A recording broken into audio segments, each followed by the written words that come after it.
저는 드론을 띄웁니다. 드론을 주변 띄워가지고 묘지가 있어도 그나마 투자할 만한 또 땅을 좀 말씀드리면, 경매 같은 물건은 그냥 묘지를 자기가 떠안아야 된다. 제 책을 보신 분들은 아마 아실 텐데 이 3대 악재 중에 가장 큰 악재 중에 하나입니다. 그 깃발은 도로 깃발이 아니었습니다. 안녕하세요, 대박땅꾼입니다. 제가 오늘은 땅의 3대 악재, 3대 호재 재밌게 세 가지로 하지 말아야 될 것과 해야 될 것, 그렇게 세 가지씩 제가 앞전에 333 법칙처럼 이상하게 제가 어떻게 하다 보니까 3이 자꾸 겹치네요. 그래서 이 땅에 대해서 3이 행운의 숫자라고 생각하시고요. 오늘은 재밌게 한번 악재 3개와 호재 3개로 풀어가겠습니다. 구독, 좋아요. 3대 악재 중에 첫 번째로 이제 말씀드릴 게 바로 묘지가 있는 땅입니다. 묘지가 있으면은 누구나 피하게 되죠. 근데 초보자들은 묘지가 그 땅 앞에서 보이지 않으면 그냥 투자를 하는 경우가 있습니다. 근데 저처럼 고수는 당장 땅 앞에 묘지가 안 보이더라도 저는 드론을 띄웁니다. 드론을 주변 띄워가지고 사람 눈에서는 안 보이지만 드론은 위에서 바라보기 때문에 조금 나무나 이렇게 언덕에 있는 가려져 있던 묘지들이 보입니다. 사실 뭐 네이버나 뭐 카카오 맵으로도 위성지도로 볼 수 있지만, 중요한 거는 위성지도는 서울은 업데이트가 자주 되지만 지방 땅은 몇 년에 한 번씩밖에 안 되기 때문에 그 중요하게 생각하셔야 됩니다. 지금 업데이트가 안 된 거는 묘지가 없어졌는데도 불구하고 묘지가 계속 보이거나 아니면 새로 생길 수도 있는 변수가 있기 때문에 꼭 인터넷 지도는 그냥 참고만 하시고 실제로 가보셔가지고 면밀히 좀 돌아다녀 보셔야 될 것 같습니다. 그래서 첫 번째로 묘지를 말씀드렸는데, 근데 묘지가 있어도 저는 그래도 그나마 투자할 만한 또 땅을 좀 말씀드리면,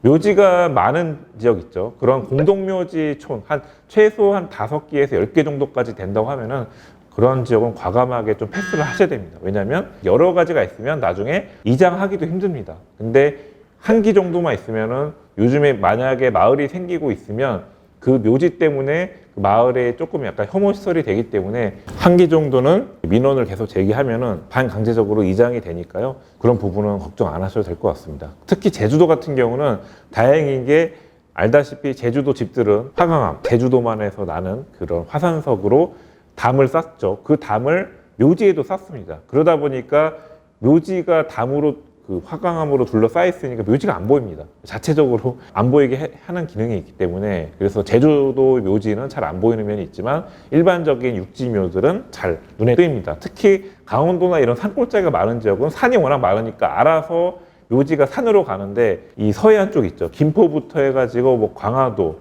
뭐 전라도, 군산, 뭐 김제, 부안 이런 지역은 산이 별로 없기 때문에 그냥 평지, 논바닥에 바로 논 옆에 이렇게 묘지가 있는 경우도 있습니다. 지역마다 좀 그런 특색이 있으니까요. 특색에 따라서 투자를 하시면 될 것 같고요. 그러니까 묘지가 있어도 또 무연고지라고 있습니다. 특히 이제 경매 시장에서 묘지가 따라 나오는 땅이 많습니다. 일반적인 우리가 투자하는 매물은 굳이 묘지가 있는 땅은 나오지도 않죠. 있다 하더라도 잔금 전까지 묘지를 이장해주겠다는 조건으로 계약을 하는데, 경매 같은 물건은 그냥 묘지를 자기가 떠안아야 됩니다.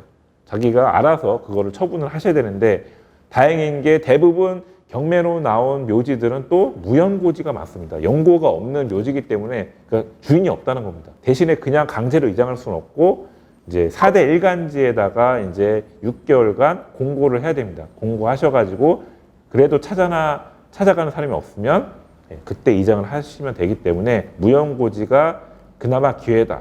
그래서 묘지가 있다고 하더라도 잘만 풀어가면은 거기서 또 대박을 낼 수 있기 때문에 묘지를 잘 한번 있으면은 잘 그거를 연구를 좀 해보셨으면 좋겠습니다. 두 번째로 축사가 있는 땅입니다. 당연히 묘지와 더불어 축사가 있으면은 투자자 입장에서는 보기에 좋지가 않죠. 근데 묘지는 그나마 다행인 게 눈으로만 혐오시설인데, 축사는 눈과 코, 냄새까지 심합니다. 특히 냄새가 심한 게 이제 닭 키우는 데 있죠. 닭 키우는 데가 냄새가 심합니다. 그러면은 거의 1kg에 넘어서 있더라도 냄새가 오기 때문에, 특히 축사 있는 데를 조심해야 될 게 겨울 투자입니다. 여름에 투자해야 될 게 있고 겨울에 투자해야 될 게 있는데, 축사 주변은 겨울에는 냄새가 안 나기 때문에, 그래서 축사가 주변에 있어도 모르고 그냥 당장 눈앞에 안 보인다고 해서 투자했는데, 그런 땅을 샀다가 여름에 한번 놀러 갔는데 완전 냄새가 엄청 나는 건 몰랐습니다. 저는 겨울에 냄새가 안 나가지고. 그리고 바람의 방향에 따라서 냄새가 안 날 수도 있습니다. 특히 제주도 같은 경우는 바람이 많이 부는데 바람에 따라서 어쩔 때는 안 나고 날 때도 있기 때문에 그런 것도 또 따지셔서 분석을 하셔야 됩니다. 그래서 축사가 있으면 그만큼 혐오 시설이기 때문에 주변 땅값에 영향을 받아서 사실 땅의 가치가 별로 좋지가 않습니다. 그리고 아까 묘지 때도 말씀드렸지만 축사가 단지가 돼 있으면은 사실 위험하지만 한 동밖에 없다. 그러면은 저는 뭐 무조건 패스한다기보다 한번 축사를 운영하시는 분 한번 만나보셨으면 좋겠습니다. 왜냐하면 만나서 혹시 그분이 지금 운영하지만 뭐 내년에는부터 운영 안 한다. 그런 소식을 들을 수도 있고 뭐 이게 경매에 넘어갈 수도 있고요. 그러면 이게 관리가 안 되기 때문에 나중에 폐축사가 될 수도 있습니다. 그러면 폐축사가 된다는 거는 그만큼 주변에 축사가 있음으로 인해서 땅 가격이 예를 들면 20만 원 이상 넘어가지가 않았는데 축사가 없어지면은 그 이상 30만 원, 40만 원까지 올라가기 때문에 그런 소식을 전해 들으려고 하면은 꼭 축사 주인을 만나셔가지고 그런 소스도 과감히 얻으셔야 될 것 같습니다. 이러려면은 철판을 좀 깔아야 되는데 좀 그런 거 남들한테 이렇게 얘기하기가 힘드신 분들은 꼭 그렇게 얘기 잘하시는 분 동행하셔가지고 이렇게 같이 가셔서 본인이 혼자 힘드시면 그렇게 좀 요령껏 하셨으면 좋겠습니다. 구독, 좋아요. 그리고 이 축사 중에서도 개발이 주변에 된다고 하면은 그런 지역은 또 축사가 이전될 가능성이 매우 높습니다. 왜냐하면 축사가 있으면 주변에 뭐 보상도 받아서 나갈 수도 있고요. 그래서 주변에 개발 호재가 많다는 지역은 축사가 있어도 무조건 패스하지 말고 개발로 인해서 축사가 이전될 가능성이 높다. 요 염두하시고요. 대신에 단지는 조심하라. 이렇게 정리를 해드리겠습니다. 세 번째, 마지막으로 주의할 게 뭘까요? 제 책을 보신 분들은 아마 아실 텐데 바로 이 3대 악재 중에 가장 큰 악재 중에 하나입니다. 묘지나 축사는 한 기 정도는 뭐 이전할 수도 있지만 이 마지막 들어옴으로 인해서 주변에 1km 이내에 있는 땅들은 다 완전 땅의 가격이 완전 망가집니다. 절반 이하로 떨어집니다. 그게 바로 홍전탑입니다. 눈치 빠르신 분은 아마 맞추셨을 것 같아요. 철탑이 들어서면은 그래서 예전에 밀양 사건 아시죠? 밀양, 군산 이런 주민들이 철탑 못 오게 막고 데모하고 막 다치고 하는 이슈가 있었죠. 그래서 철탑이 들어온다고 하면은 주변의 땅값, 당연히 철탑 옆에 누가 투자를 하려고 할까요? 아무도 없죠. 그래서 대신에 철탑이 들어오면은 해당 지주는 돈을 법니다. 철탑 딱 들어오는 자리는 거기서 30년간 지상권이 성립이 되기 때문에 계속 그 월세처럼 그 지상권의 사용료를 한국전력에서 사용료를 받고 아니면 두 가지를 선택하는데 이렇게 연세를 받든지 아니면 한꺼번에 보상을 매덕 단위로도 받을 수가 있습니다. 그런 식으로 보상을 받는 그 땅 지주는 도움이 되지만 주변 1km 전방의 땅들은 다 망가진다 하기 때문에 그 점은 유의하시고 철탑에 들어설 예정지는 조심하셔야 됩니다. 근데 요즘의 추세는 하도 민원이 많기 때문에 철탑이 아무데나 들어올 수는 없습니다. 철탑이 들어오기 좋은 지역은 바로 개발 제한구역이나 이제 농업진흥구역. 그러니까 농업진흥구역은 농사밖에 안 짓기 때문에 그런 데는 이제 마을을 피해가죠. 그래서 그런 지역에 철탑이 많이 좋습니다. 그래도 이제 농민들 입장에서는 철탑 옆에 농사 지으려면 당연히 몸에 좋은 게 없기 때문에 그래도 반대가 심합니다. 그래서 철탑은 주의를 하셔야 되고요. 그래도 또 여기서 하나 팁이 있습니다. 항상 제가 옆발상을 하라. 저는 사실 지금까지 15년 동안 옆발상을 잘해서 제가 이렇게 땅에 수익을 좀 많이 내고 있는데요. 이 철탑도 옆발상을 하시면 됩니다. 그게 바로 뭘까요? 철탑이 있는 자리에 싸게 잡아가지고 철탑에 있어도 되는 땅을 필요로 하는 분들이 분명히 있습니다. 그거를 잘 고민해 보십시오. 다 누굴까요? 철탑이 있어도 상관없는. 집은 안 되겠죠. 일단 집은 안 되고 이런 공장 같은 거는 상관이 없습니다. 오히려 전기가 필요로 하는 업종이 있습니다. 그런 업종이 들어올 수 있는 공장, 부지. 오히려 철탑을 선호하는 사람도 있기 때문에 그런 옆발성을 좀 하셨으면 좋겠고요. 아니면 뭐 물류창고, 뭐 제조 공장, 이런 것들이 이제 들어설 수 있을 수도 있기 때문에 좀 너무 안 좋게만 보지 마시고 항상 이렇게 반대의 생각을 좀 하셨으면 더 수익률을 극대화 시킬 수가 있을 것 같습니다. 구독, 좋아요. 지금까지 제가 3대 악재 말씀드렸고요. 이제부터는 제가 좋은 3대 호재에 대해서 말씀을 드리겠습니다. 지금부터 돈 되는 정보이기 때문에 잘 들어주시기 바랍니다. 첫 번째로는 바로 개발지가 보이는 땅입니다. 개발지가 인근에 있으면 좋지만 더 좋은 거는 개발 땅 앞에 바로 개발이 현장에 보이는 땅. 제가 지금 여기서 찍는 곳도 제가 개발 현장 바로 옆에 있기 때문에 이곳에 왔는데요. 바로 저는 이 주변이 다 공사판입니다. 저는 이런 지역을 제가 찾아간다고 말씀드렸죠. 항상 투자는 주변에 개발되는 게 보여야 됩니다. 그래야지 개발되는 게 보인다는 거는 개발 초기, 중기, 말기 이렇게 건물이 올라가는 걸 계속 눈에 보이기 때문에 그런 감이 좋아집니다. 그런 걸 느끼려고 하면은 항상 공사판과 친해져라. 예, 그런 말씀 많이 드렸죠. 그래서 첫 번째로 드린 말씀이 바로 땅이 주변에 공사 현장이 눈에 보이면 더 좋다. 만약 도로를 닦거나 아니면 뭐 건물이 올라가거나 그런 땅 옆에 투자하는 게 가장 좋습니다. 그런 땅 옆에 사야지 사실 땅값이 가장 많이 올라갑니다.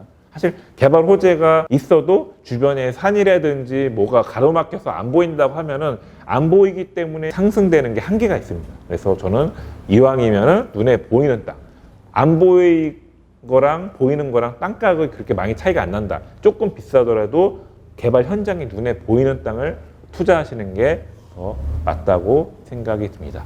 네, 그렇게 첫 번째로 정리해드리고요. 두 번째로 깃발이 꽂혀 있는 게 보이는 땅에 투자하라. 이렇게 말씀드리고 싶습니다. 깃발 얘기는 아마 땅에 잘 모르시는 분은 이게 뭔 얘기인가, 뭐 깃발이 뭔 상관이야 이렇게 할 수 있는데 깃발 얘기는 저는 엄청 많이 했습니다. 지금까지. 바로 깃발이 뭐냐면 도로가 생긴다는 표시입니다. 바로 깃발이요. 그래서 깃발이 도로처럼 이렇게 일렬로 일정한 간격으로 꽂혀 있는 걸 눈에 보신다고 하면은 그런 땅 주변에 투자하면은 2배에서 3배까지 집가 상승이 일어납니다. 왜냐하면 길이 없는데 갑자기 맹지에 도로가 뚫린다. 아니면 차 한 대 들어가는 도로에 그런 양옆으로 깃발이 꽂혀 있다는 거는 도로가 2차선 2배로 늘어나기 때문에 땅값도 당연히 2배, 3배씩 올라가는 겁니다. 또 색깔도 다양합니다. 뭐 하얀색, 노란색, 파란색, 빨간색 여러 가지 무지개색이 있는데요. 처음에 꽂혀 있는 게 하얀색입니다. 하얀색은 계획 단계. 그리고 그 다음에 노란색이 이제 협의 중. 그 땅 주인과 협의 중인 보상 문제로 협의 중인 게 노란색입니다. 그리고 파란색은 협의가 이제 진행되고 있다. 잘 진행되고 있다. 마지막 단계가 빨간색이 보상이 끝났다. 이 의미이기 때문에 빨간색이 꽂혀 있으면 바로 그 다음으로 바로 공사가 들어갑니다. 그래서 초기에 하얀색일 때 잡을 때가 땅가격이 가장 저렴하고 빨간색일 때는 이미 보상이 끝난 단계이기 때문에 땅 가격이 어느 정도 올라간다. 이렇게 생각을 하시면 됩니다. 근데 중요한 거는 빨간색이 꽂혀 있다고 하더라도 아직 늦은 게 아닙니다. 공사가 완료되고 다 몇 년 뒤에 완공이 되고 나서야 땅가격이 가장 올라가기 때문에 공사하는 중에도 투자하셔도 저는 충분히 늦지 않다고 생각이 듭니다. 대신에 깃발이 꽂혀 있다고 해서 또 저희 회원분이었는데 제가 깃발 얘기했더니 진짜 깃발에 꽂혀 있는 땅에 투자할 뻔한 사례가 있는데 그 깃발은 도로 깃발이 아니었습니다. 제가 이렇게 사진 보니까 그거는 도로 깃발이 아니고 그냥 농민이 자기 땅 경계 표시한 거를 깃발을 꽂혀놓은 건데 그거를 도로 깃발로 착각하셔가지고 투자할 뻔하다가 제가 다행히 하지 막아서 겨우 안 한 실패 사례로 남을 뻔한 사례인데요. 깃발을 잘 보시고 도로 깃발인 거는 간격이 일정한 색깔별로 있기 때문에 자기 경계 표시하는 깃발이랑은 조금 다릅니다. 조심하셔야 됩니다. 그리고 마지막 호재에 대해서 말씀드리겠습니다. 마지막 호재는 바로 3대 악재가 풀리는 지역. 거꾸로 말하면 혐오 시설이 없어지는 땅. 그게 바로 저는 3대 호재 중에 하나라고 생각합니다. 혐오 시설이 없어짐으로 인해서 그동안 땅 가격이 저평가돼 있었는데 그게 없어지면 당연히 정상 시세 회복을 하는 겁니다.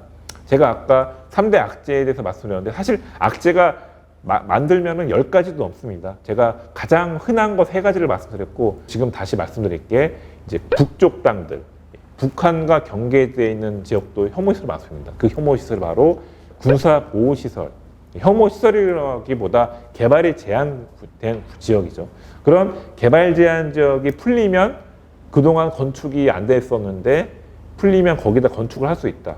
예전에는 그 땅을 건축하려고 하면은 자기 땅이 마음대로 건축이 안 되고 군부대에 직접 가셔가지고 군인과 협상을 하셨어야 됩니다. 왜냐하면 주변에 군부대가 있기 때문에 부대는 보통 이제 층고가 낮죠. 근데 거기다 건물을 높이 올리면 그 건물에서 부대 내부 시설을 볼 수 있다, 염탐할 수 있다는 것 때문에 건물을 올릴 수 없게 만들어 놓은 적이 많습니다. 북쪽은요, 파주, 연천, 고성까지, 속초까지.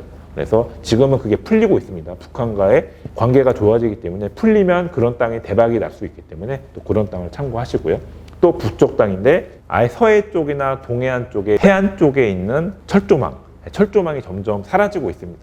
그래서 예전에는 뭐 간첩들이 너무 많이 넘어와서 막아놨었는데 지금은 예전에 시대가 변했기 때문에 철망을 지금 철거를 하고 있습니다. 그럼 그 아름다운 바다를 지금은 철망 때문에 좀 좋게 보이지 않았는데 그게 없어짐으로 인해서 아름다운 뷰가 나오기 때문에 또 그렇게 없어짐으로 인해서 그 땅 자체가 또 가격이 올라가고 있습니다. 그래서 실제로 최근에 좀 없어진다고 뉴스에도 나왔으니까요. 한번 북쪽 땅에 관심 있는 분들은 철망 없어지는 해안가 쪽의 땅을, 저평가된 땅을 좀 찾아보셔가지고 집가 상승의 기회를 맞이하셨으면 좋겠습니다. 그래서 제가 지금까지 3대 악재와 3대 호재 이렇게 세 개 말씀드렸는데 좀 도움이 되셨는지 모르겠네요. 저는 사실 저를 방송을 통해서 조금이라도 땅 투자하는데 좀 실패해보지 않고 성공적인 투자에 가는 데 있어서 제가 도움이 드렸으면 좋겠습니다. 많은 분들을 계속 도와드릴 거니까요. 땅 투자에 있어서는 꼭 저 대박땅권을 잊지 마시고 계속 관심을 가져주셨으면 좋겠습니다.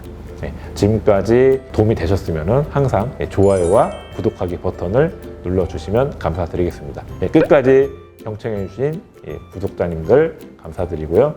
다들 대박 나시기 바랍니다. 감사합니다.